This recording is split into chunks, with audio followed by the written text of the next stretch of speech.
Halo, selamat datang di channel ini. Ketemu lagi dengan saya, Dr. Sugiritama. Pada kesempatan kali ini, saya akan membahas sesuatu yang sangat mendasar ketika kita akan mempelajari struktur mikroskopis dari tubuh manusia khususnya, yaitu komponen dasar dari sel. Pada presentasi kali ini, saya akan bahas tentang bagaimana sel bisa disebut sebagai unit dasar dari kehidupan. Kemudian dari mana asal sel yang membentuk tubuh manusia, dan kemudian akan saya jelaskan apa penyusun dasar dari sel. Topik ini adalah bagian pertama dari topik biologi sel yang nanti akan dilanjutkan dengan topik-topik lainnya. Oke, mari kita mulai pembahasan tentang komponen dasar dari sebuah sel.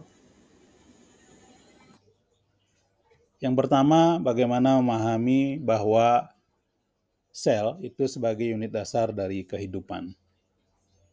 Seperti sudah mungkin sering teman-teman dengar bahwa tubuh manusia ini disusun oleh banyak sekali jumlah sel, karena kita adalah termasuk organisme multiseluler. Jumlah sel yang ada di tubuh manusia sangat banyak, ada yang menyebutkan sampai jumlahnya berapa triliun. Kita sebagai organisme itu disusun oleh sel-sel.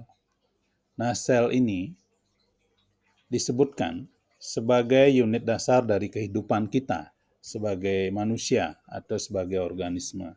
Kenapa disebutkan begitu? Seperti bisa sahabat lihat di dalam gambar ini adalah gambaran dari sebuah sel yang jumlahnya sangat banyak yang menyusun tubuh kita. Dan ternyata sel ini memiliki kelengkapan sebagai sebuah organisme sebenarnya. Jadi bisa dilihat sel ini tentu memiliki batas ya, sama dengan tubuh kita, memiliki batas, membatasi dia dengan dunia di luarnya. Kemudian di dalamnya ada banyak hal ya, bisa terlihat ada banyak yang kita sebut organel ya, ada inti sel, di mana kita bisa andaikan dia sebagai pengatur ya, atau kalau pada kita sebagai manusia ini adalah otaknya. Ini yang mengatur semua fungsi-fungsi dari sel. Kemudian sel ternyata memiliki organel yang mirip dengan apa yang kita miliki. Ada organel yang fungsinya untuk bernafas seperti paru-paru kita, ada untuk pencernaan ya yang disebut dengan lisosom. Kemudian sel juga memiliki kerangka. Sel melakukan hampir semua fungsi yang dilakukan tubuh kita dalam level sebagai sebuah organisme. Sehingga tidak salah jika sel itu disebut sebagai unit dasar dari kehidupan. Unit dasar dari kehidupan kita sebagai sebuah organisme. Jadi alasannya adalah karena sel itu bisa melakukan semua fungsi-fungsi yang tubuh kita seharusnya bisa lakukan. Semua terjadi di dalam sel. Itulah alasannya kenapa sel disebut sebagai unit dasar dari kehidupan. Mari kita lanjutkan. Ini adalah gambar yang juga sering bisa kita lihat pada berbagai buku ya, yang menggambarkan bahwa tubuh kita sebagai organisme disusun oleh sel. Bisa dilihat pada gambar, ada gambar sel. Ini yang membuktikan bahwa sel itu merupakan penyusun dasar dari kehidupan kita sebagai organisme. Nah, sel-sel ini yang jumlahnya sangat banyak, tentu ada beberapa jenis ya. Kurang lebih ada 200 jenis sel yang ada di tubuh kita, yang jumlahnya sangat banyak itu. Sel-sel yang sejenis itu nanti akan membentuk struktur baru yang disebut sebagai jaringan atau tisu dalam bahasa Inggrisnya. Bisa dilihat pada gambar, sel membentuk jaringan. Nah, jaringan yang ada di tubuh manusia itu bisa diklasifikasikan menjadi 4 yang disebut sebagai jaringan dasar. Yang pertama adalah epitel, kemudian jaringan ikat, jaringan otot, dan jaringan saraf. Jadi apapun organ yang ada di tubuh kita, itu semua dibentuk oleh 4 jaringan dasar ini. Nah, pada kesempatan lain akan saya eksplor lebih dalam tentang jaringan dasar yang menyusun semua organ yang ada di tubuh kita. Jadi pahami dulu bahwa sel yang sejenis kemudian akan membentuk jaringan. Nah, kemudian jaringan dasar yang tadi sudah saya sebutkan, itu membentuk semua organ-organ yang ada di tubuh kita. Kita punya banyak organ, misalnya jantung, ginjal, usus, dan lain-lain. Dan kemudian organ-organ ini akan disusun atau membentuk sebuah sistem organ. Nah, masing-masing sistem organ yang ada di tubuh kita itu melakukan tugas-tugas spesifik. Sebagai contoh misalnya, sistem pencernaan itu melakukan tugas-tugas untuk pencernaan. Sistem respirasi melakukan tugas-tugas untuk respirasi. Sistem reproduksi melakukan tugas-tugas untuk reproduksi. Ada juga sistem endokrin dan banyak sistem yang lain lagi. Itulah yang membuat kita seharusnya lebih paham kenapa sel itu disebut sebagai unit dasar dari kehidupan. Jadi kalau kita boleh ulangi, sel itu akan menyusun jaringan, jaringan kemudian akan menyusun organ, organ menyusun sistem organ, dan sistem organ inilah yang menyusun kita sebagai sebuah organisme. Kemudian, ketika kita mau lebih dalam lagi mempelajari sel, pada level molekuler itu bisa dilakukan. Itu terlihat pada gambar, nanti di dalam sel kita bisa mendalami ada organel, kemudian organel ada level yang lebih kecil lagi, sampai molekul, kemudian sampai atom. Oke, mudah-mudahan lebih paham. Sekarang bisa memahami kenapa sel disebut sebagai unit fungsional dasar dari kehidupan. Nah, kemudian akan saya bahas sedikit dari mana asal sel dari tubuh manusia yang menyusun tubuh kita yang jumlahnya sangat banyak. Ternyata sel yang jumlahnya banyak ini dan jenisnya banyak ini berasal dari satu sel pada awalnya yang merupakan penyatuan dari oosit kemudian difertilisasi oleh spermatozoa. Terjadi penyatuan di kedua sel ini kemudian membentuk zigot. Nah, zigot ini kemudian akan tumbuh terus dari satu sel menjadi 2 sel, 4 sel, 8, 16, dan seterusnya. Dan kemudian berkembang ya, pada tahap berikutnya ada komponen yang disebut dengan blastomer. Dari sanalah kemudian akan berkembang dari satu jenis sel, kemudian akan berkembang menjadi banyak jenis sel yang disebut dengan diferensiasi yang akan ditunjukkan pada slide berikutnya. Dari sanalah muncul semua sel, semua jaringan yang menyusun tubuh kita. Nah, proses perubahan dari satu sel yang awalnya satu jenis ya, jadi banyak ya, dan kemudian selain jumlahnya banyak juga menjadi jenis yang banyak dengan fungsinya masing-masing, itu disebut dengan diferensiasi. Nah, diferensiasi artinya berbeda ya. Jadi satu sel yang sama menjadi berbeda. Dalam proses perubahannya dari sel yang sama menjadi sel yang berbeda-beda, terbentuk protein-protein khusus yang berada dalam sel tertentu yang nanti akan mendukung fungsinya dia. Contohnya misalnya ketika sel berdiferensiasi menjadi sel otot, maka dia akan tumbuh menyesuaikan bentuknya menjadi sel otot, yaitu sel yang berbentuk silinder.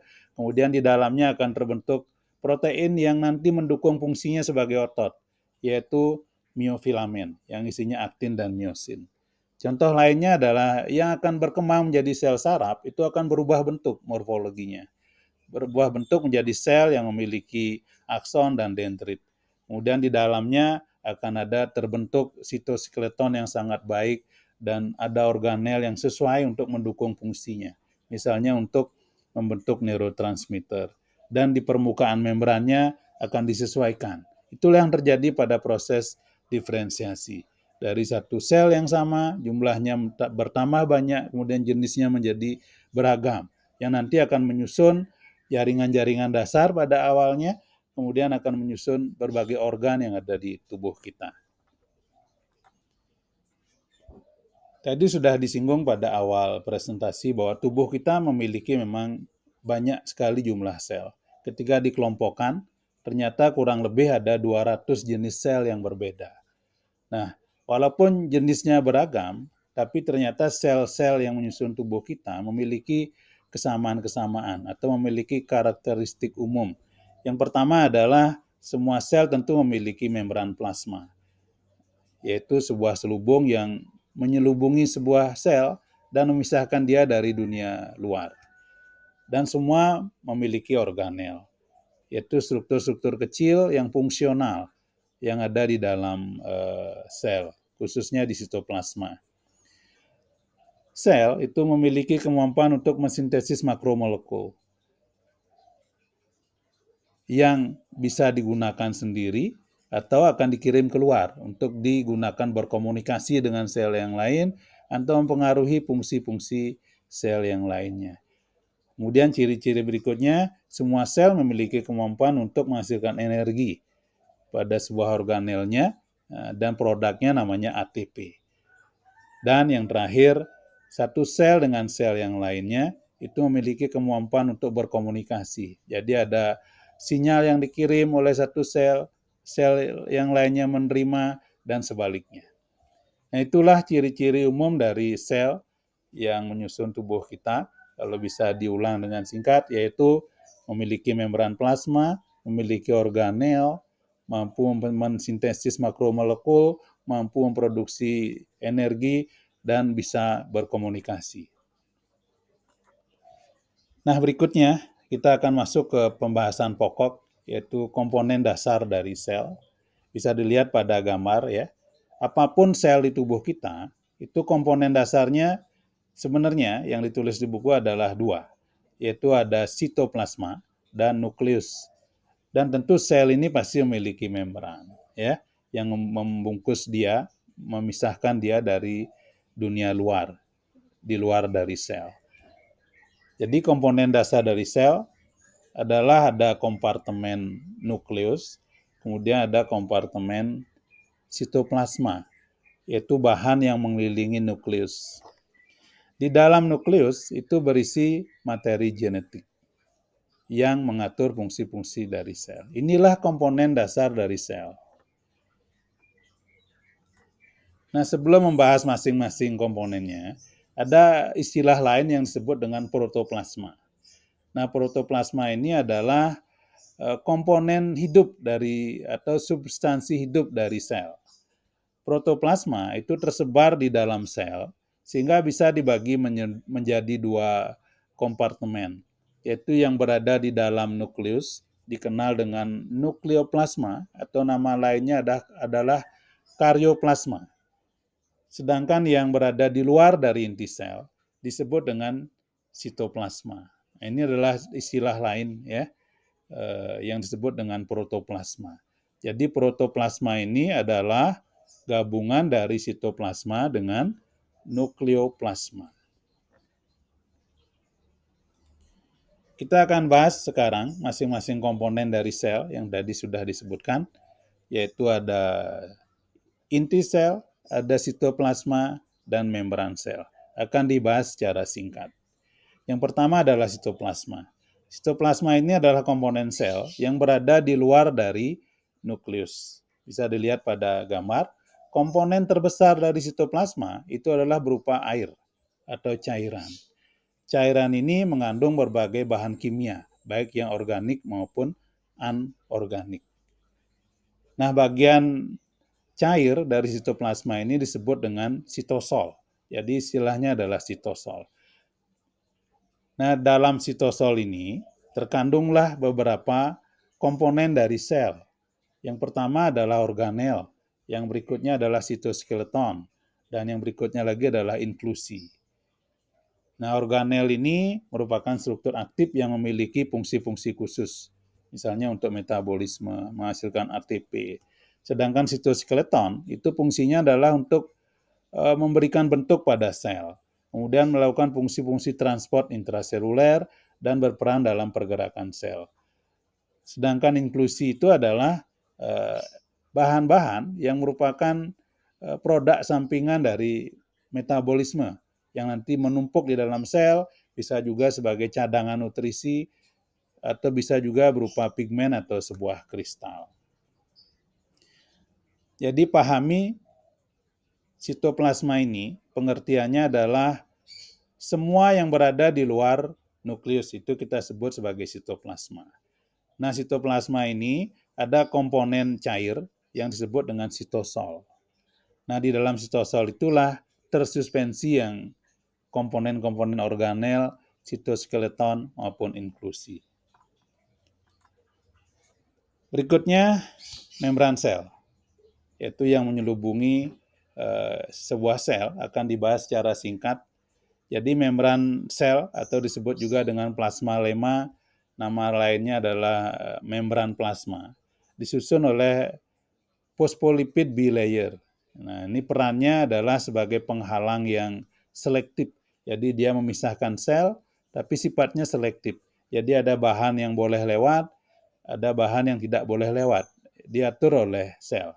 Jadi kurang lebih fungsi singkat dari membran sel adalah membatasi sel dari lingkungan luarnya, menjaga integritas dari sebuah sel, berperan dalam komunikasi sel, karena di sana tersebar biasanya reseptor yang menerima protein dari sel-sel yang lain, berperan dalam proses eksositosis dan endositosis. Ya, tadi sudah disebutkan di sana tersebar banyak reseptor. Dan inilah gambaran singkat dari struktur sebuah membran sel. Ada tadi disebutkan phospholipid bilayer yang menjadi penyusun utama dari membran sel. Selain itu, juga ada protein yang menjadi komponen dari membran sel. Proteinnya ada jenisnya integral, ada yang periferal. Kemudian ada komponen kolesterol yang tersebar di antara fosfolipid, dan ada juga komponen rantai oligosakarida. Yang akan dibahas lebih detail pada presentasi berikutnya yang khusus membahas tentang membran sel. Nah, yang terakhir, komponen dari sel yang akan saya bahas kali ini adalah inti sel. Inti sel, tadi sudah disebutkan, itu tentu berada di dalam sel yang bukan termasuk sitoplasma. Itu kita sebut sebagai inti sel. Inti sel ini diselubungi pada sel tubuh kita, diselubungi oleh sebuah membran yang memisahkan dia dengan sitoplasma. Tapi di permukaan membran ini ada lubang-lubang yang disebut sebagai nuclear pore yang memungkinkan komunikasi antara